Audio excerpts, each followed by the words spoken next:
ခေါင်းထဲမှာအမိုက်တွေထက်အဲ့ဒီအမိုက်တွေနဲ့ပူလောင်နေတယ်ဆိုလို့ရှိရင်ခေါင်းအေးမထားနိုင်တော့ခေါင်းအေးထားဆိုတာအပူတွေအတွေးမတွေးနဲ့အရှုပ်တွေမထက်နဲ့မြူနီစပယ်အမိုက်ပုံကြီးမဖြစ်စေနဲ့ကိုယ်အောင်နောက်ထဲမှာကြည်လင်အေးမြပြီးတော့တန်မိုးရှိတဲ့အရာတွေသာခေါင်းနဲ့ထည့်အလုံးမဆိုရင်အမိုက်ပုံကြီးဖြစ်သွားလိမ့်မယ်အဲ့ဒါတွေမထက်နဲ့ဝုန်းကိုတော့ချောင်းချောင်းထား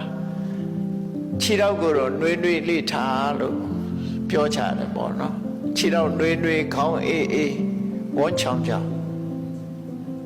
လူဘဝမှာတော့အဲ့ဒါခြေပေါ်တွတ်တဲ့ခြင်းအကြောင်းတွေပဲကျမ်းမာပြီးတော့ခြေပေါ်တွတ်တဲ့အကြောင်း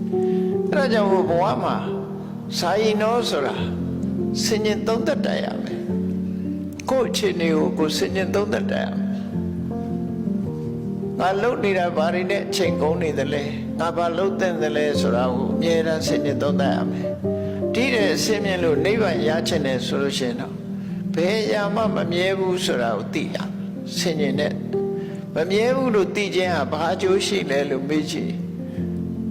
တွေ့တာမှုတွေကိုရှော့ချလို့ရတာလူတွေဟာတွေ့တာမှုဆွဲမဲ့မှုတွေအပေါ်မှာတွေ့တာမှုဆွဲမဲ့မှုကိုအကြောင်းပြုပြီးတော့တွေ့တာတဲ့အရာအတွက်လှုပ်ချံလုပ်မိသွားတတ်တယ်